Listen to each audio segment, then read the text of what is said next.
My name is Sarah, and I'm 35 years old, working as a nurse practitioner at a community health center in suburban Michigan.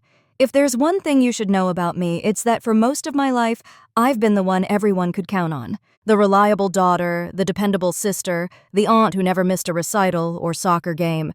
When someone needed a shoulder to cry on at 2 in the morning, my phone would ring.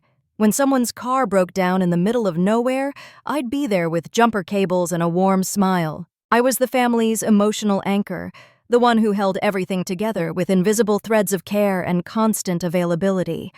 Growing up in a large, close-knit family had always felt like a blessing to me.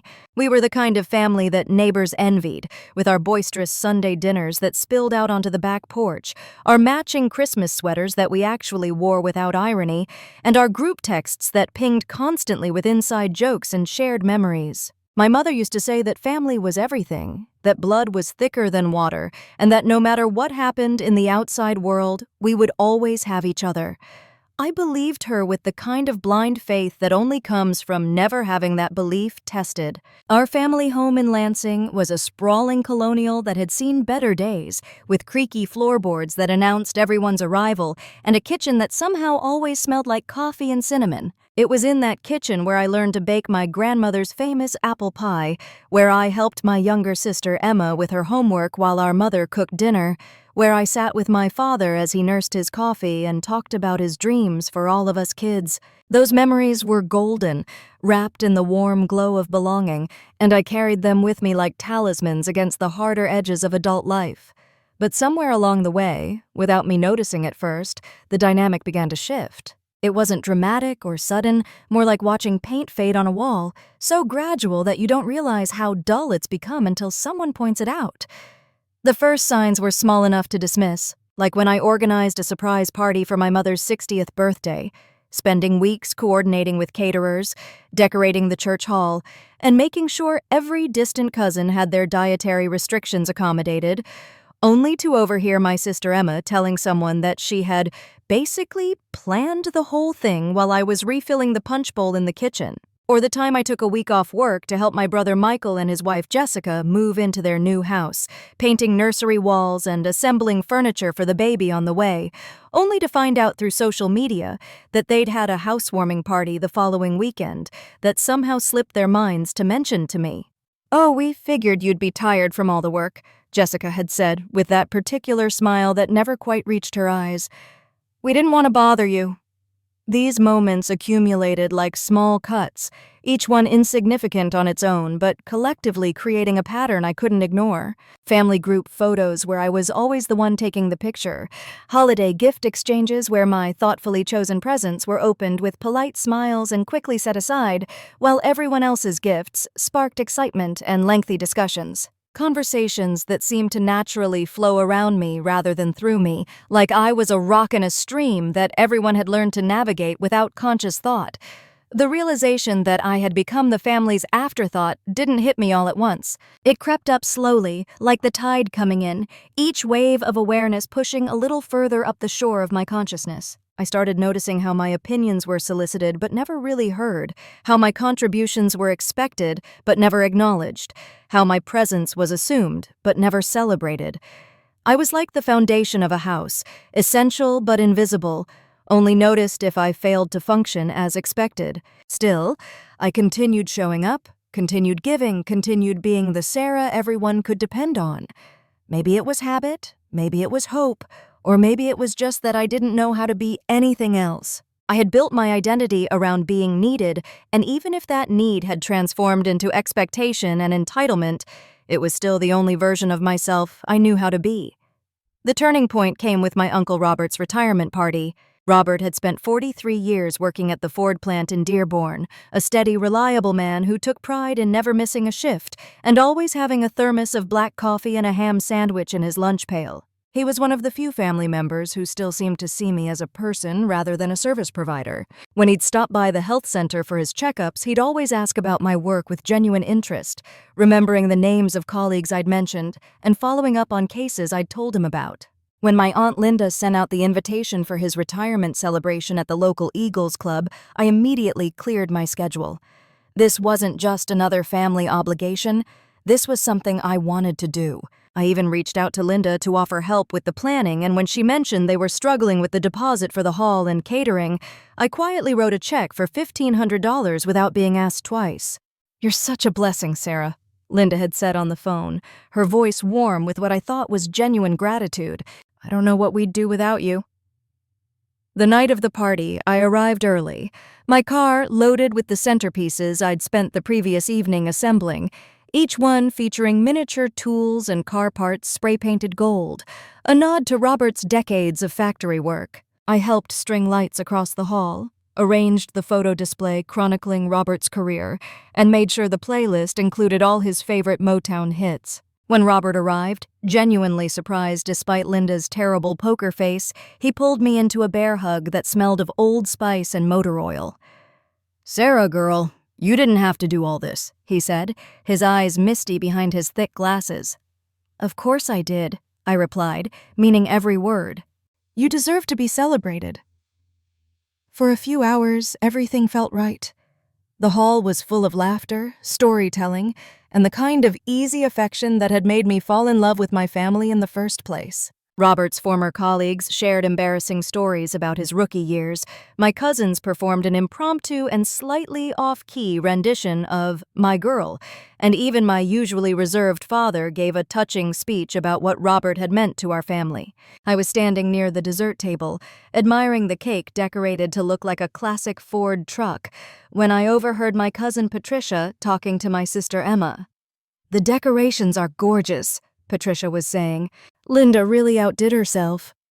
"Oh, I helped too," Emma chimed in, despite the fact that she hadn't lifted a finger. "We were here all afternoon setting up." I bit my tongue, reminding myself that this was Robert's night, not the time for petty corrections. Instead, I busied myself refilling the coffee urns, a task that conveniently took me away from their conversation.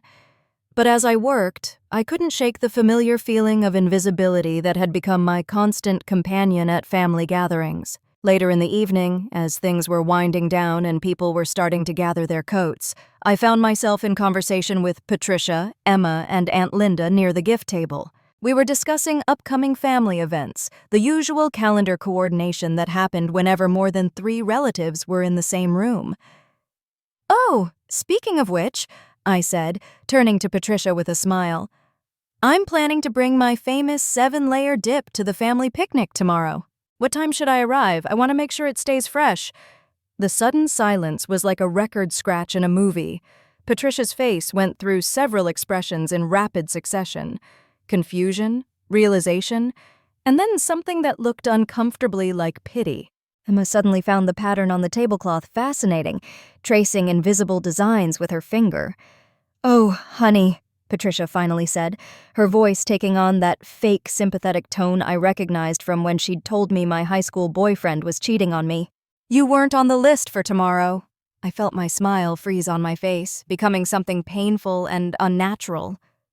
"What do you mean? It's the annual family picnic. We've been doing it for 20 years. Emma finally looked up, her expression carefully neutral. "It's just that Mom and Dad wanted to keep it smaller this year. You know, more intimate, just the immediate family and their kids." The words hit me like physical blows. Immediate family.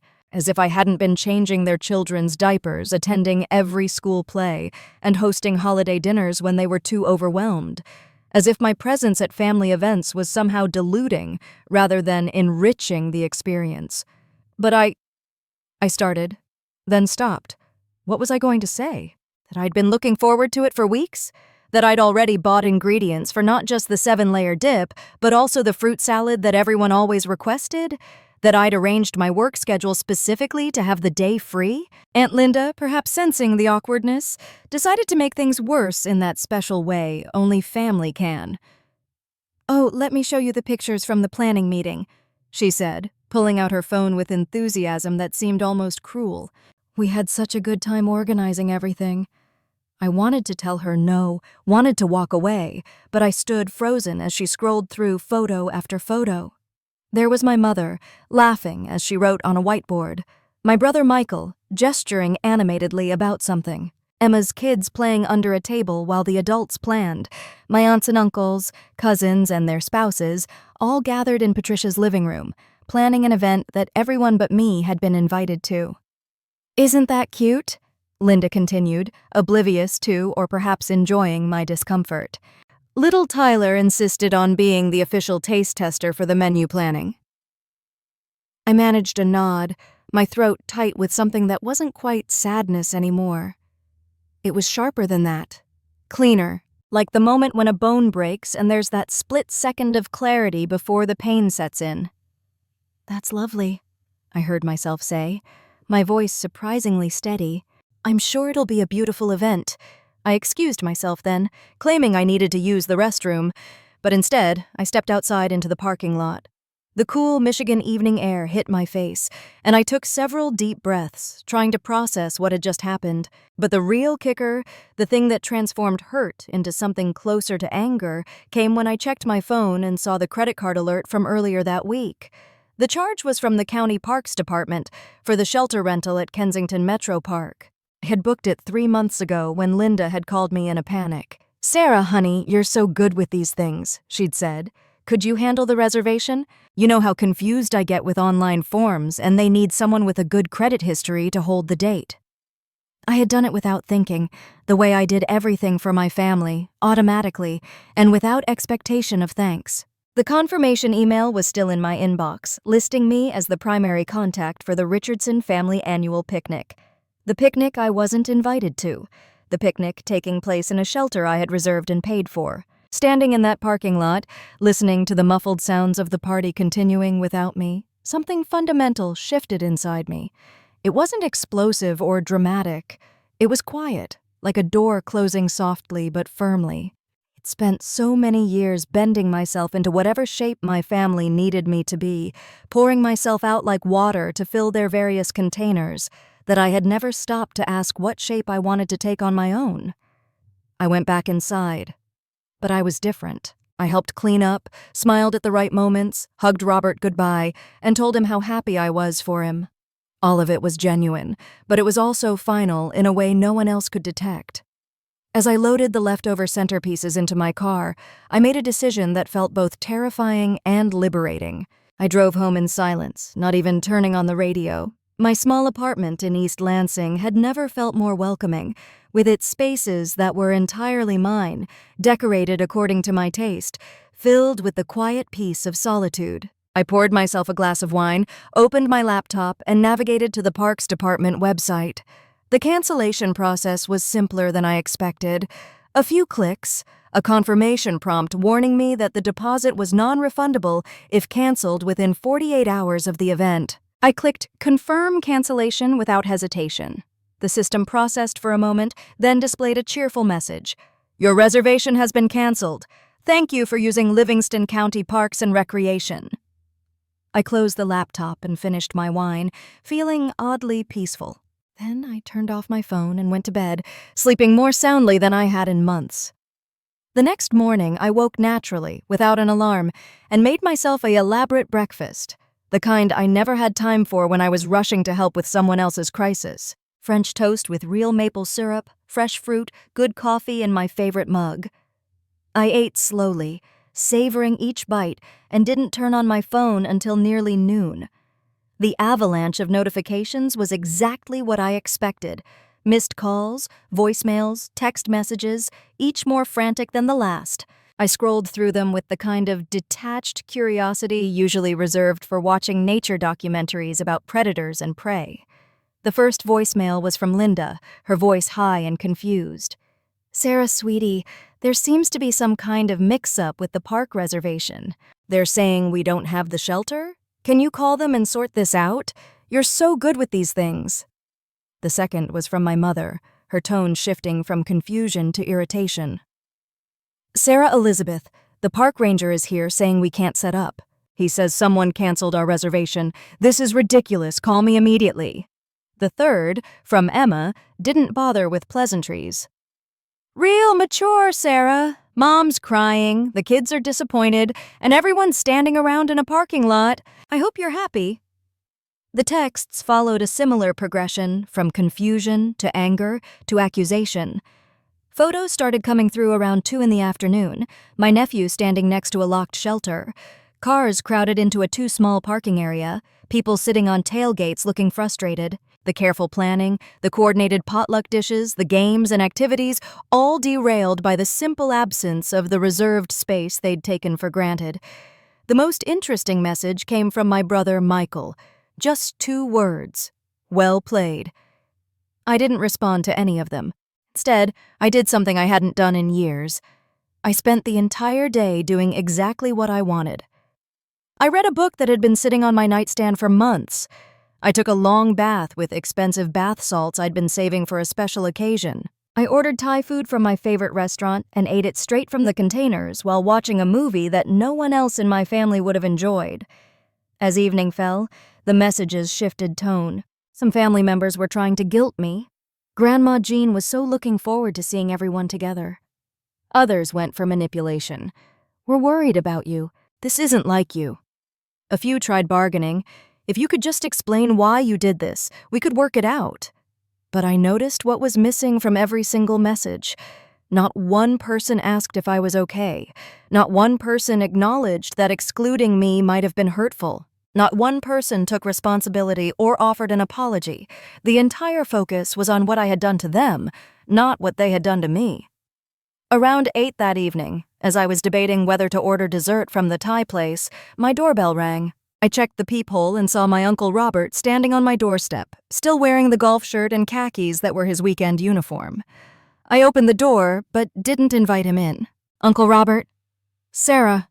He studied my face with those keen eyes that had spotted defects on assembly lines for 4 decades. "Heard there was some excitement today." "Did you?" I kept my tone neutral, neither confirming nor denying. "Linda's pretty upset. Says the whole picnic was ruined." He paused, then added, "Also heard you weren't invited in the first place." I didn't respond, just waited to see where he was going with this. Robert sighed, rubbing the back of his neck in a gesture I recognized from every time he had to deliver bad news. "I didn't know, Sarah, about them excluding you. If I had—" "You would have what?" I asked, genuinely curious. "Said something? Insisted they invite me? Or would you have just felt bad about it and stayed quiet like everyone else does?" He had the grace to look ashamed. "Probably the latter, if I'm being honest. It's easier not to rock the boat." "It is," I agreed. "And I've been making it easy for everyone for years. Too easy." We stood in my doorway for a moment, the weight of unspoken truths hanging between us. Finally, Robert said, "That was you who made the donation to the community center in my name, wasn't it? The one for the kitchen renovation?" I nodded. "You deserve to be celebrated by people who actually appreciate you. That money was going to be wasted on people who don't even see me." He was quiet for a long moment, then said, "I see you, Sarah. I always have. I'm sorry I didn't say anything sooner." "Thank you," I said, meaning it. "But seeing isn't enough anymore. I need people in my life who don't just see me, but actually value me, and that's not going to change unless I change it." Robert nodded slowly. "Can't say I blame you. Just don't write us all off, okay? Some of us old dogs might still learn new tricks." After he left, I sat with his words for a while. Maybe there was hope for some relationships to be salvaged, rebuilt on better foundations. But that would require effort from both sides, and I was done being the only one doing the work. The next few days brought a fascinating study in family dynamics. Some members doubled down on their anger, posting passive-aggressive messages on social media about family loyalty and mature ways to handle conflict. My mother sent a long email about how disappointed she was in my behavior, conveniently forgetting to address why I hadn't been invited to the picnic in the first place. But there were surprises, too. My cousin Patricia called and left a voicemail that sounded genuinely remorseful. "Sarah, I've been thinking about what happened at Uncle Robert's party, and I realize how awful that must have been for you. You've always been there for all of us, and we've taken that for granted. I'm sorry. If you're willing to talk, I'd like to try to make things right." My nephew Tyler, Michael's son, sent me a text that made me smile. Aunt Sarah, Mom says you're taking a break from the family. I just wanted you to know that I miss you, and I hope you come back someday. P.S. The picnic was boring without your 7-layer dip. A week after the picnic debacle, I received an unexpected message from Patricia's daughter, Melissa, who was in her first year of nursing school. Aunt Sarah, I heard about everything that's been going on. I just wanted to say that you've been my inspiration for going into nursing. The way you care for your patients, the way you've always cared for all of us, it showed me what I want to be. I'm sorry the family hasn't appreciated you the way they should. You deserve better. That message broke through my carefully constructed walls. I called Melissa and we talked for 2 hours about her classes, her clinicals, her dreams for the future. It reminded me that not every relationship in my family was broken, just buried under layers of dysfunction and taking each other for granted. Still, I maintained my boundaries. When my mother showed up at my apartment unannounced, I spoke to her through the door without opening it. When Emma tried to corner me at the grocery store, I politely but firmly told her I wasn't ready to talk. When various aunts and uncles attempted to recruit me for upcoming family events, I declined without explanation or apology. The real test came 3 weeks later. I was at work, finishing up patient notes, when our receptionist knocked on my door. "Sarah, your sister's here. She says it's urgent." I found Emma in the waiting room, looking uncharacteristically disheveled. Her usually perfect hair was in a messy bun, her designer clothes replaced with sweatpants and an old college hoodie. She looked up when I approached, and I saw something in her eyes I rarely saw: genuine distress. "Mom's in the hospital," she said without preamble. "Car accident. She's okay, but she's asking for you." For a moment, the old Sarah wanted to rush into action, to drop everything and race to my mother's side. But the new Sarah, the one who had learned to pause and assess, took a breath before responding. "Is she actually okay, or are you just saying that to get me there?" I asked, hating that I had to question it, but knowing my family's capacity for manipulation. Emma's face crumbled a little. "She's really okay. Broken wrist, mild concussion, some bruising, but she's scared and she keeps asking for you. Sarah, I know things are messed up between all of us, but she's our mom." I studied my sister's face, looking for signs of deception, but found only exhaustion and worry. "Which hospital?" "Sparrow, room 342. I nodded. "I'll go after my shift ends." "But that's not for another 2 hours." "And that's when I'll go," I said firmly. "If it were truly life-threatening, you would have led with that." Emma looked like she wanted to argue, but something in my expression must have told her it would be pointless. She left without another word, and I returned to my patients, though my concentration was admittedly scattered. When I finally made it to the hospital that evening, I found my mother propped up in bed, her left arm in a cast, a purplish bruise blooming across her left cheekbone. She looked smaller than I remembered, more fragile. When she saw me in the doorway, tears immediately sprang to her eyes. "Sarah," she breathed, reaching out with her good hand. "You came." I entered the room but didn't take her outstretched hand.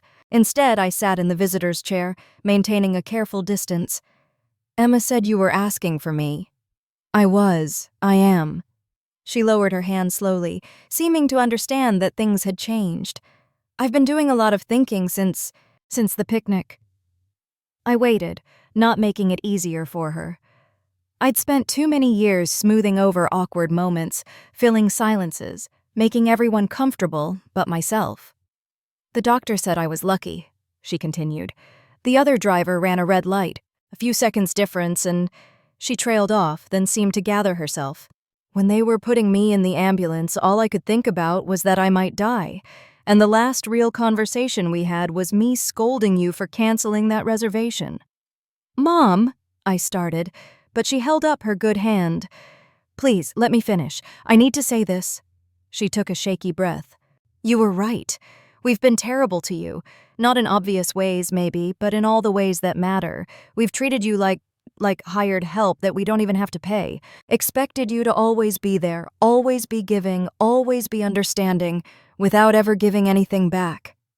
The words I'd wanted to hear for so long hung in the air between us, but instead of relief, I felt a strange emptiness. "Why now?" I asked. "Why does it take nearly dying in a car accident for you to see what's been happening for years?" She flinched at the directness, but answered honestly, "Because I'm selfish. We all are. It was easier to keep taking than to acknowledge what we were doing. You made it easy for us to use you, Sarah, and I'm so ashamed to say that we let you." "I did make it easy," I agreed. "But that's over now." We sat in silence for a moment before she spoke again.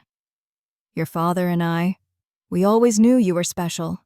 Not just smart or capable, but good in a way that's rare.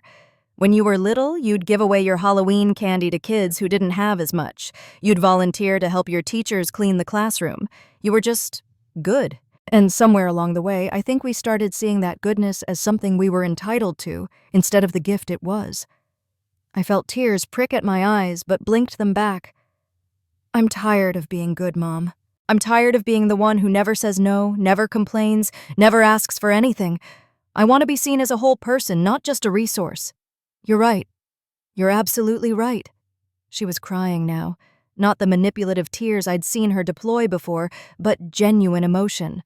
"I don't know how to fix this, Sarah. I don't know if it can be fixed. But I want to try, if you'll let me." I considered her words carefully. "I'm not ready to go back to how things were. I can't be that person anymore." "I'm not asking you to. I'm asking for a chance to build something new, something better." Before I could respond, Emma appeared in the doorway carrying 2 cups of coffee. She hesitated when she saw me, then offered one of the cups. "It's from the good cart on the 2nd floor," she said. "The way you like it. 2 sugars, oat milk." I accepted the coffee, noting that she actually remembered how I took it. Such a small thing, but it felt significant. Emma sat in the other chair, and for a moment we were just 3 women sharing a quiet moment in a hospital room. "I owe you an apology, too," Emma said suddenly. "Several, actually. I've been thinking about all the times I took credit for things you did, all the events you organized that I acted like were my idea. I don't even know why I did it. Jealousy, maybe? You were always so competent, so put together. It was easier to steal your thunder than to try to compete." "I wasn't competing," I said softly. "I was just trying to be part of the family." "And we made you feel like you had to earn that," Emma said. God, we really messed up, didn't we? The conversation that followed was unlike any we'd ever had as a family. Raw, honest, uncomfortable. We talked about patterns established in childhood, about favoritism and expectations, about the ways love can become distorted when it's taken for granted. My mother admitted to playing favorites, to seeing me as the strong one who didn't need as much attention. Emma confessed to resenting my competence, even as she benefited from it. By the time visiting hours ended, nothing was fixed. But something had shifted. The first cracks in the wall had appeared, letting in slivers of light. Over the following weeks, the family seemed to split into camps. There were those who, like my mother and surprisingly Emma, seemed genuinely interested in repairing our relationships. They reached out with real invitations, not requests for favors.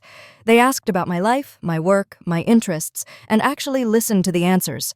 Then there were those who remained stuck in their old patterns, angry that I disrupted the comfortable dynamic where they benefited from my giving nature. Aunt Linda fell into this category, sending periodic texts about how I'd ruined Robert's retirement memories by causing drama. I didn't bother explaining that the only drama was of their own making. Uncle Robert himself became something of a bridge between the camps. He started inviting me to lunch every other week, just the two of us, where we talked about everything except family drama. He shared stories from his working days, asked about my patients, and slowly, we built a relationship based on mutual respect rather than family obligation. The real breakthrough came 2 months later at Thanksgiving. I had already made plans to volunteer at a community dinner for people experiencing homelessness, deciding that if I was going to cook and serve, it might as well be for people who truly needed and appreciated it. But my mother called the week before with an unusual request. "I know you probably have plans," she said, "and I respect whatever decision you make, but I wanted to invite you to Thanksgiving. Not to cook, not to clean, not to organize anything. just to be our daughter and sister and aunt. We've hired caterers, paper plates so there's no dishes, and everyone has been explicitly told that you are a guest, not staff. If anyone asks you to do anything beyond passing the salt, they'll be asked to leave." I was skeptical, but curious. "And everyone agreed to this?" "Not everyone," she admitted. "Linda and a few others have decided to do their own thing. But the people who matter, the ones who want to do better, they'll be there." I thought about it for a long time before answering. "I'll come for dessert," I finally said. "Let's start small." "That's more than fair," she said, and I could hear both disappointment and hope in her voice. When I arrived at my parents' house that Thanksgiving evening, I was prepared for awkwardness, for tension, for the possibility that I might need to leave quickly. What I wasn't prepared for was the sign on the door that said, "Sarah's entry, no favors, no requests, just family."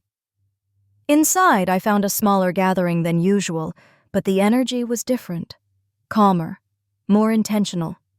When people approached me, it was to talk, not to ask for something. When my nephew Tyler ran up to hug me, it was simply because he'd missed me, not because he needed help with homework.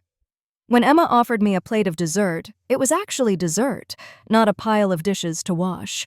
The evening wasn't perfect. There were awkward pauses, moments when people clearly had to stop themselves from falling into old patterns. When Uncle Jim started to ask if I could look at his wonky shoulder, he caught himself mid-sentence and said, "Never mind, I'll make an actual appointment like a normal person." But there were beautiful moments, too. Patricia made a point of telling everyone about the community health initiative I'd spearheaded, information she'd actually bothered to ask me about. Michael's wife, Jessica, who I'd always found cold, pulled me aside to apologize for years of taking my help for granted. My father, never one for speeches, simply hugged me and said, "We're better when you're here. As yourself, not as everyone's helper." As the evening wound down, I found myself in the kitchen with my mother.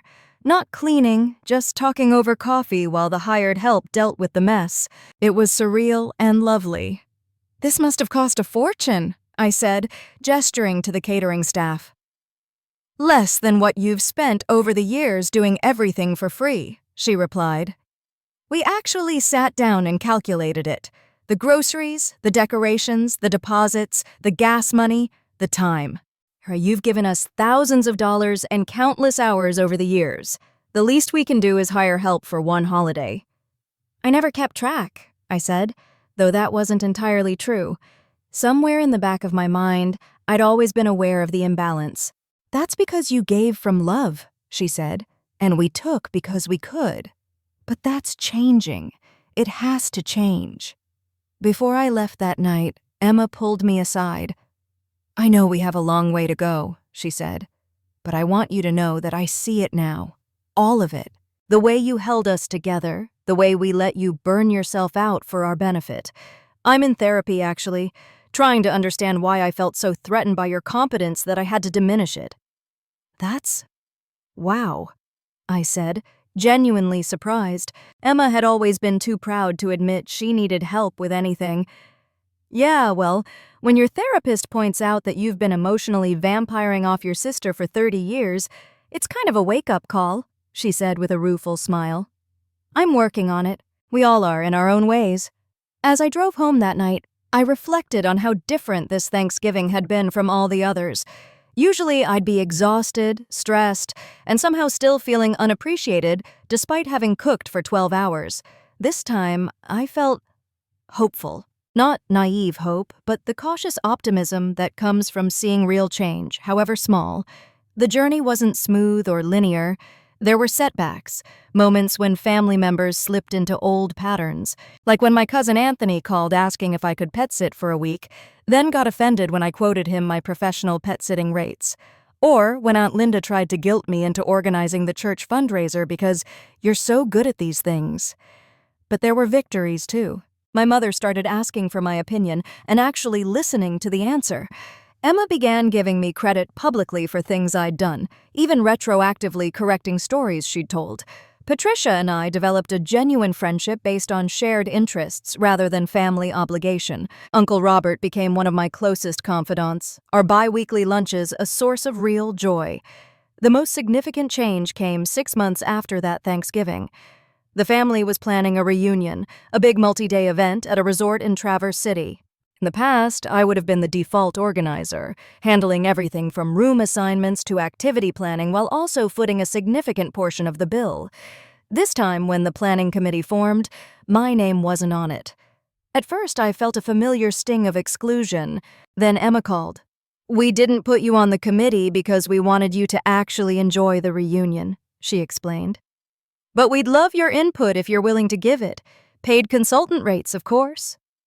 I laughed, thinking she was joking. She wasn't. "We're serious, Sarah. You have expertise in event planning that we've been exploiting for free for years. If we want your help, we should pay for it. Michael ran the numbers, and we have the budget." It was a strange conversation, negotiating a consulting fee with my own family. But it was also healing in a way I hadn't expected. They were seeing my skills as valuable, worth compensating rather than just assuming they were entitled to them. I agreed to help, but with clear boundaries. 5 hours of consultation total, specific deliverables, and no last-minute emergencies. When they respected those boundaries, even when things got stressful closer to the event, I knew real change was happening. The reunion itself was revelatory. For the first time in my life, I attended a major family event as a guest. I lounged by the pool while others set up activities. I arrived at dinners with everyone else instead of 2 hours early to help prep. When things went wrong, and they did, no one looked to me to fix them. They handled it themselves, like functioning adults. On the last night, there was a talent show, a tradition at our family reunions. Usually, I was behind the scenes, managing the sound system and keeping things running smoothly. This time, I was in the audience, sitting between Robert and Patricia, watching my family's wonderfully terrible performances. Then Emma took the stage. "Before we wrap up," she said, "I wanted to share something. Growing up, I always thought my sister Sarah was trying to show us all up by being so perfect, so helpful, so good at everything. It took me way too long to realize she wasn't competing with us. She was just loving us the only way she knew how." She paused, seeming to gather her courage. "I've spent the last year in therapy learning about myself, and one of the biggest things I've learned is how much I've taken from Sarah without giving back. How we all have. So tonight, I wanted to publicly say what I should have said years ago. Sarah, you are not our family's support staff. You are not our emergency fund. You are not our automatic yes. You are our sister, our daughter, our aunt, our cousin. You are valuable not because of what you do for us, but because of who you are. And we are so sorry it took us this long to see it." The room was quiet for a moment, then Robert started clapping. Others joined in, and soon I was standing in the middle of a genuine ovation from my family. Not for something I'd done, not for a service I'd provided, but just for being me. I was crying by then, the kind of tears that come from releasing a burden you didn't fully realize you'd been carrying.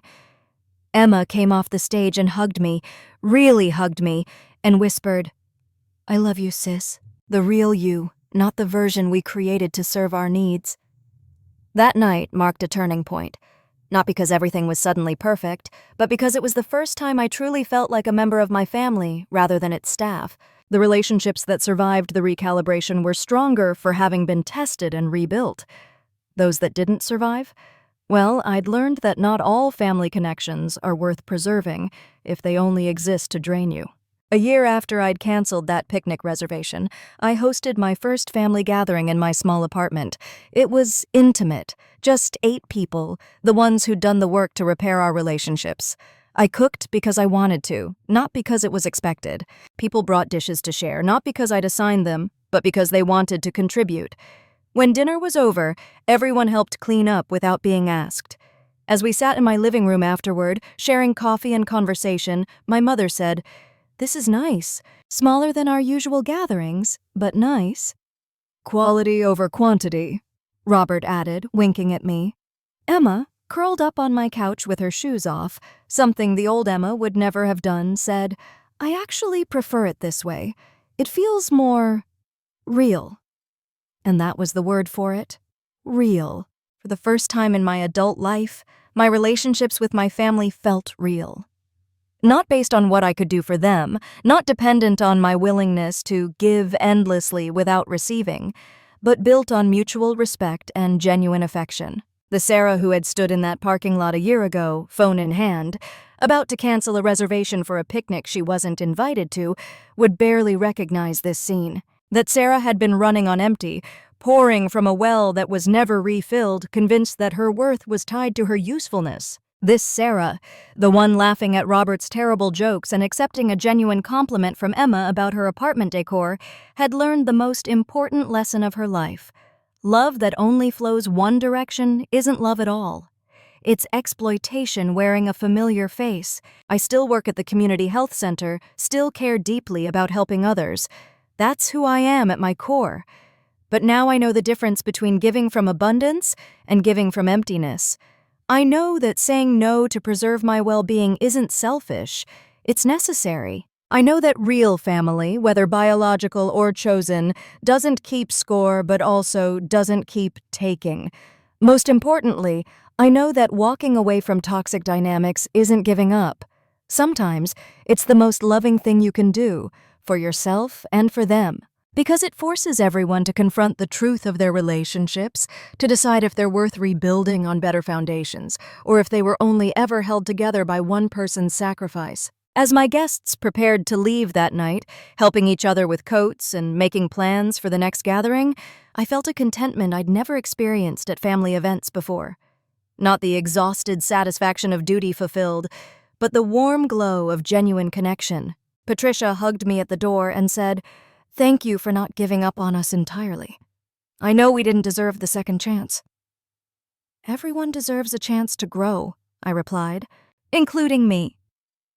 After they all left, I stood in my quiet apartment, looking at the dishes in the sink that I'd wash tomorrow, the imperfect but heartfelt evening we'd shared, and felt grateful. Not for the family I'd wished I had, or the family I'd tried to create through my endless giving, but for the family that had emerged from the ruins of our dysfunction. Smaller, more intentional, more honest. My phone buzzed with a text from Emma. "Thank you for tonight. For everything. Love you, sis." I smiled, typing back, "Love you too." And for the first time in my life, I meant it without reservation, without the weight of unmet needs and unspoken resentments. I loved her as my sister, not as another responsibility to manage. I loved my family as fellow travelers on this messy journey of life, not as an endless source of obligations. The old Sarah, the one who showed up early and stayed late, who gave without thinking and never said no, was gone. In her place stood someone better, a woman who knew her worth, set her boundaries, and loved from a place of wholeness rather than depletion. The family that could accept and celebrate that woman was the only family worth keeping. As I turned off the lights and headed to bed, I thought about that moment at Uncle Robert's retirement party that had started it all. How small it had seemed at the time, just another slight in a long line of slights. But sometimes the smallest cracks are the ones that finally break the dam, releasing floods that reshape entire landscapes. My landscape had certainly been reshaped. The terrain was different now, perhaps smaller but infinitely more solid. I'd learned that family isn't about blood or obligation or tradition. It's about choice, respect, and reciprocity. It's about showing up as your whole self and being welcomed not for what you can provide, but for who you are. And that revelation, hard-won through pain and courage and the simple act of saying no more, was worth every uncomfortable conversation, every burned bridge with those who couldn't adapt, every moment of doubt. Because on the other side of that journey stood freedom, genuine connection, and the kind of love that nourishes rather than depletes. In the end, the greatest gift I gave my family wasn't my time, my money, or my endless availability. It was my absence, because it forced them to see the space I'd filled, to value what they'd taken for granted, and to decide whether our relationships were worth rebuilding on terms that honored us all. For those who chose rebuilding, we discovered something beautiful. Family reimagined, relationships renewed, love redistributed in ways that lifted everyone rather than draining one. And for those who couldn't adapt, well, their absence created space for relationships that fed my soul rather than depleted it. As sleep finally claimed me, I felt a deep peace settle into my bones. Tomorrow would bring its own challenges, but I would meet them as myself, whole and boundaried and free.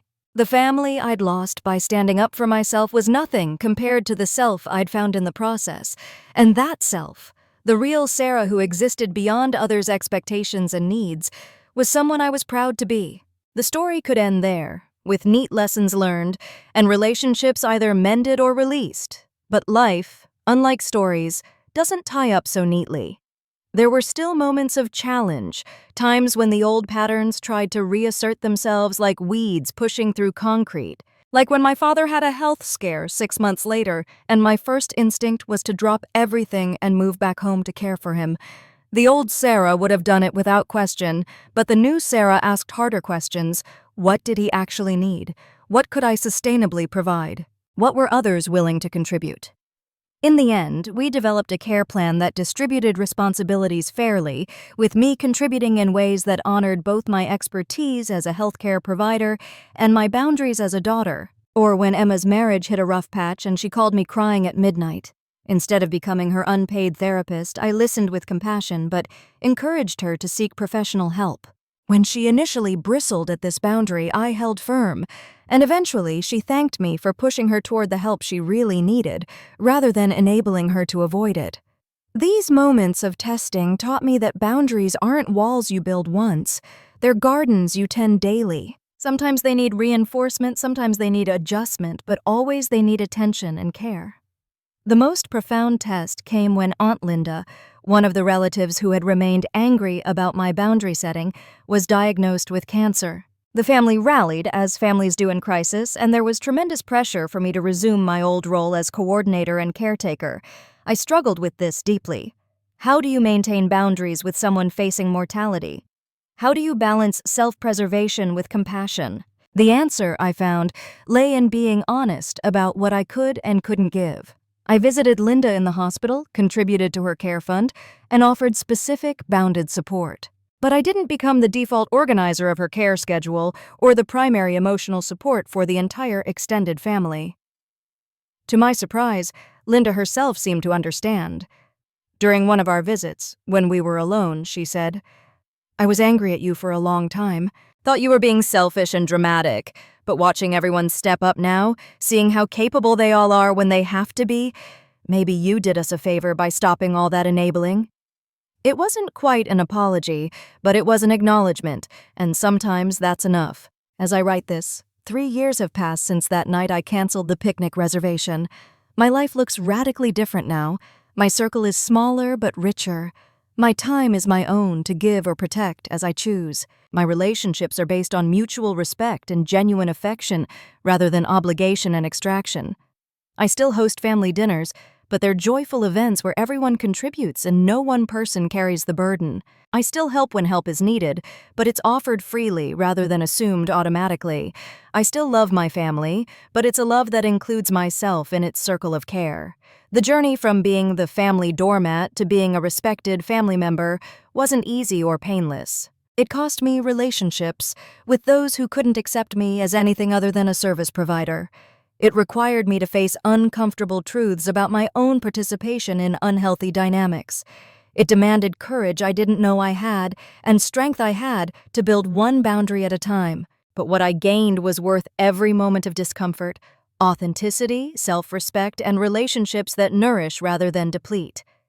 I gained the knowledge that love isn't measured by how much you sacrifice, but by how much you're seen and valued for who you truly are. To anyone reading this who sees themselves in my story, who recognizes the exhaustion of being everything to everyone while being nothing to yourself, know this: you deserve better. You deserve relationships that pour into you as much as you pour into them. You deserve to be seen as a whole person, not just a collection of useful skills and availability. The path to claiming that life might require you to disappoint people who have grown comfortable with your dysfunction. It might mean being labeled selfish by those who benefited from your selflessness. It might feel like you're destroying something precious when you're actually clearing ground for something better to grow. But on the other side of that difficult journey lies freedom. Not freedom from caring or connection, but freedom to choose how and when and why you show up. Freedom to love from abundance rather than obligation. Freedom to be valued not for what you provide, but for who you are. My name is Sarah, and I'm 38 years old now. I still work as a nurse practitioner at a community health center, still live in my small apartment in East Lansing, still value service and compassion as core parts of who I am. But now I know that the most important person I need to show compassion to is myself. The most important boundaries I need to set are the ones that protect my own well-being. The most important family member I need to value is me, because when you finally learn to include yourself in your own circle of care, everything changes. The love you give comes from a well that's regularly replenished. The help you offer is sustainable rather than sacrificial.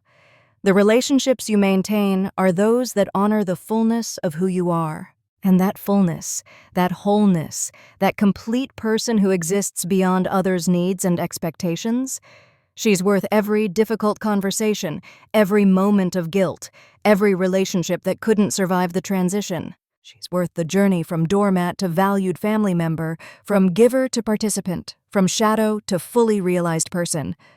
She's worth it because she's me. And I'm finally, fully, unapologetically here.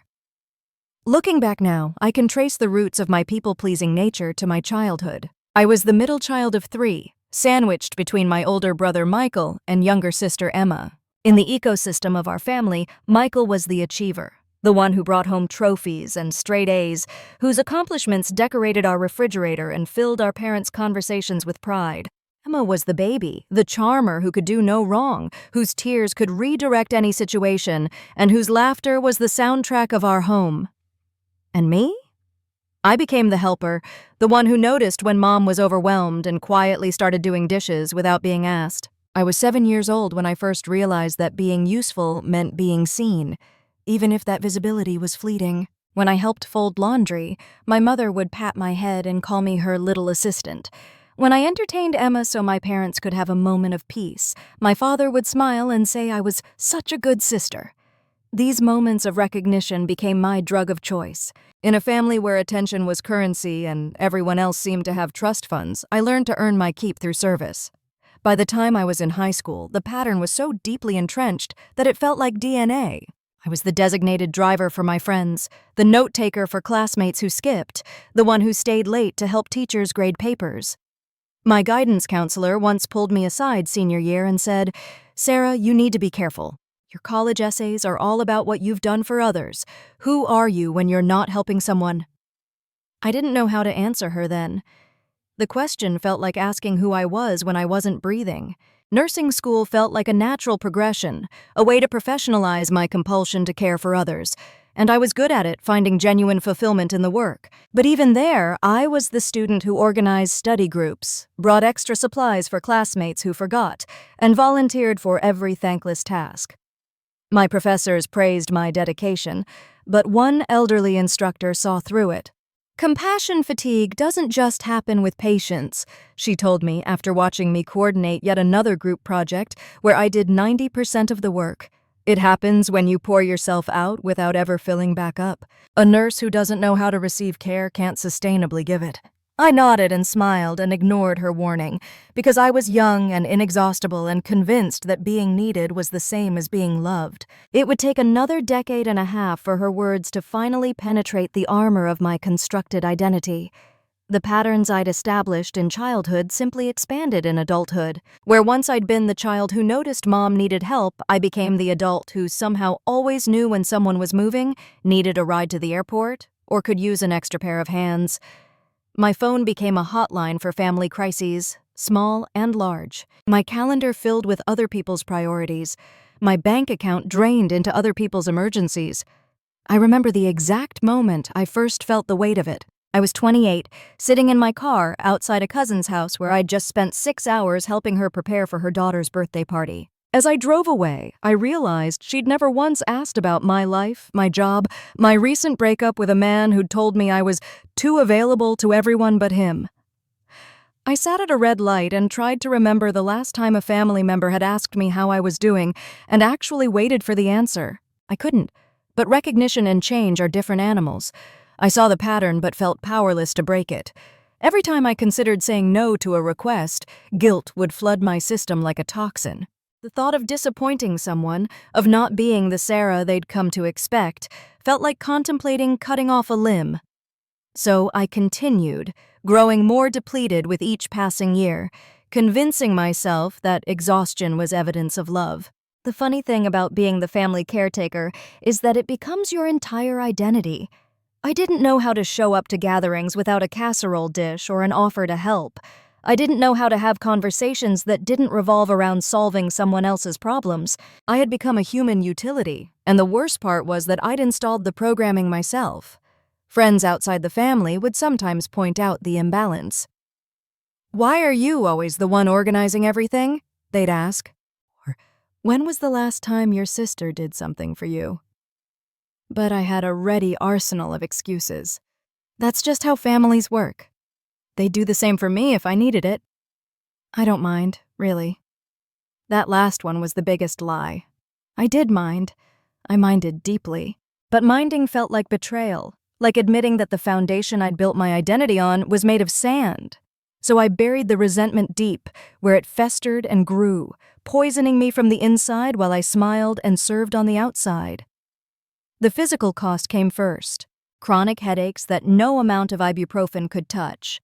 Insomnia that left me staring at the ceiling, mentally running through lists of things I needed to do for other people. A constant knot in my shoulders that massage therapists commented on with concern. "You carry a lot of tension," they'd say, and I'd laugh it off because what else was I supposed to do with it? The emotional cost was harder to quantify but impossible to ignore. I found myself crying in my car after family gatherings, unsure why I felt so empty after being surrounded by people I loved. I started declining invitations from friends because I had nothing left to give after meeting my family's endless needs. Dating became impossible. How could I explain to someone new that I was essentially married to my family's dysfunction? There were moments of clarity scattered throughout those years, like when I spent 3 days helping my aunt organize her daughter's wedding, only to be seated at the back table with the plus ones and children. Or when I loaned my brother $5,000 for his business venture, money I'd saved for a down payment on a house, and he forgot about it so completely that he bought a new car 6 months later while I was still renting. Each incident should have been a wake-up call, but I'd hit the snooze button with practiced ease. They don't mean it. Family is complicated. It's not about keeping score. Except it was about keeping score, at least for them. They knew exactly what they could extract from me and calibrated their requests accordingly, always pushing to the edge of too much, but never quite over it.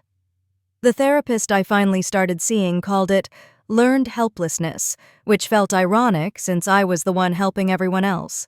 But she explained that I'd learned to be helpless in advocating for myself, powerless in setting boundaries, unable to exist outside my role as provider. "You've taught them how to treat you," she said gently. "Now you need to teach them something new." But knowing and doing remained chasms apart.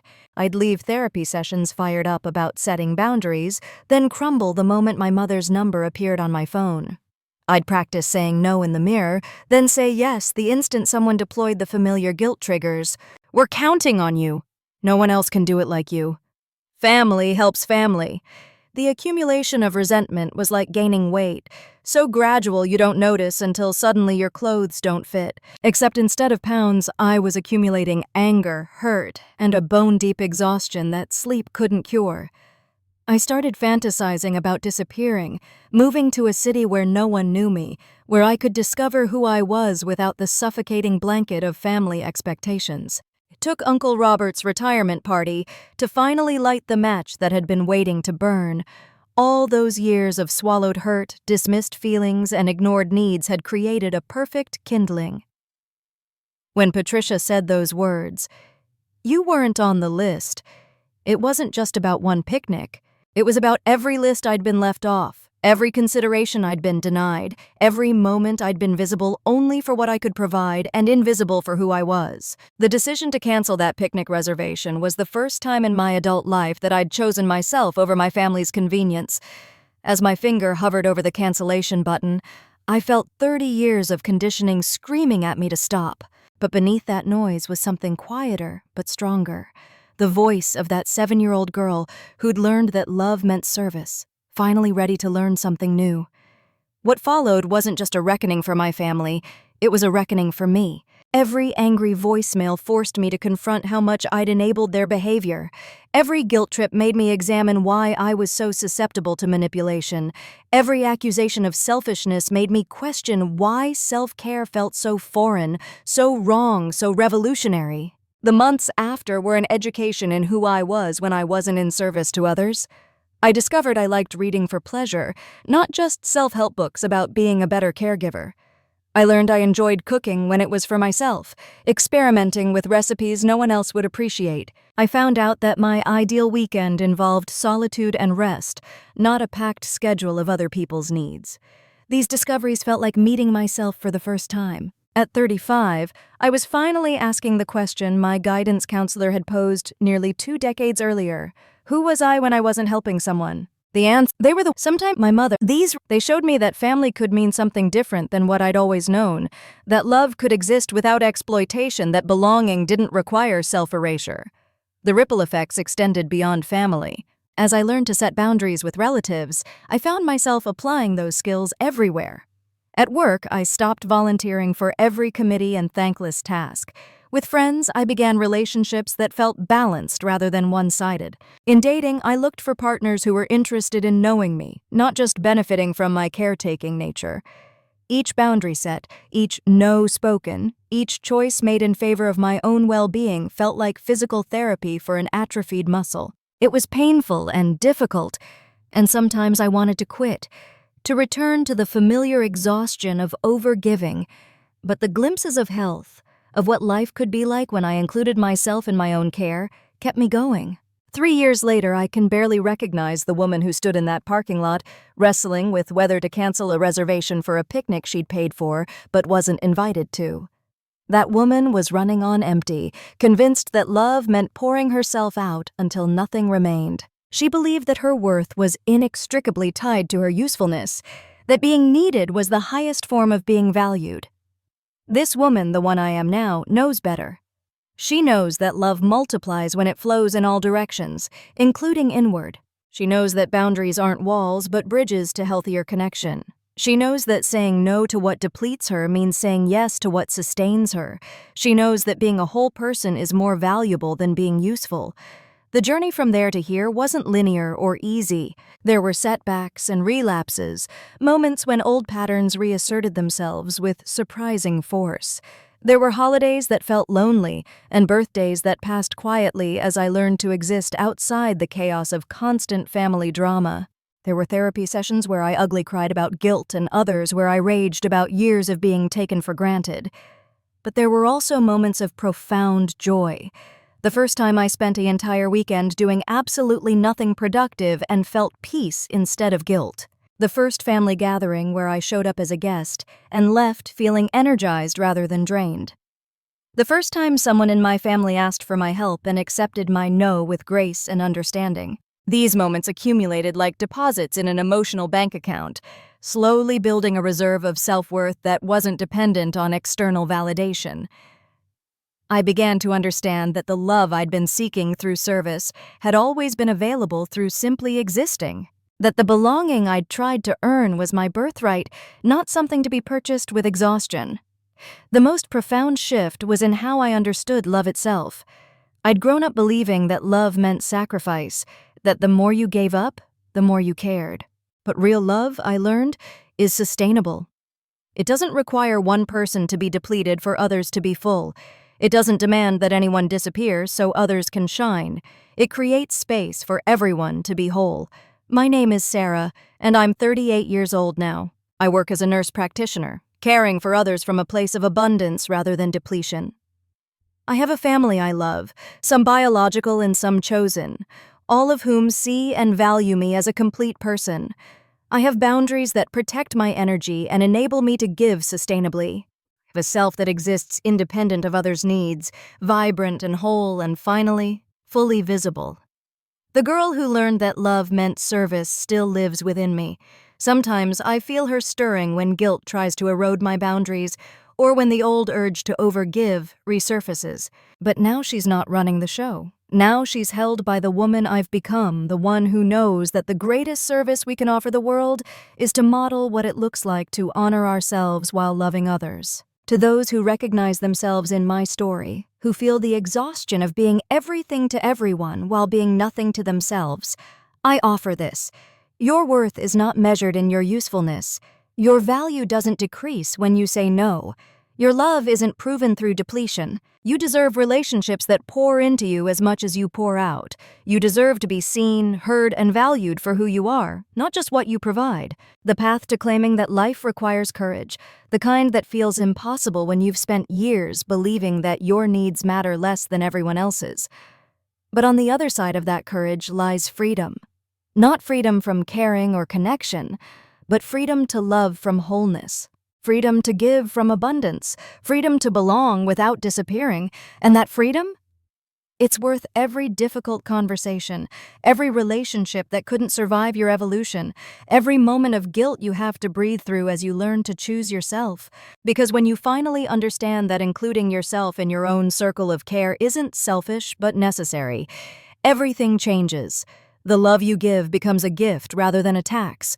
The help you offer comes from choice rather than compulsion. The person you become is someone you actually want to be. My journey from family doormat to valued family member taught me that sometimes the most loving thing we can do is stop enabling dysfunction, even when that dysfunction feels like home. It taught me that boundaries aren't cruel but kind, creating space for healthier patterns to emerge. It taught me that the family we deserve is sometimes the family we have to help create by refusing to participate in the old dynamics. Most importantly, it taught me that I matter, not because of what I do or give or sacrifice, but simply because I exist. That 7-year-old girl who learned to earn love through service, she matters too. And she deserved better than to spend 30 years believing that her worth was conditional on her usefulness. We all deserve better than that. So here I stand, no longer the family utility but a full member, no longer the automatic yes but a thoughtful maybe, no longer invisible but radiantly present. The family that can see and celebrate this version of me is the family worth having. The relationships that honor my wholeness are the ones worth maintaining. The life that includes me in its circle of care is the only life worth living. And that life, built on boundaries and mutual respect and sustainable love, it's not just possible. It's here, now, real and vibrant and mine. The journey to claim it nearly broke me open, but what emerged from that breaking was someone I'd been waiting my whole life to meet. Myself, complete and worthy, and finally, impossibly, enough.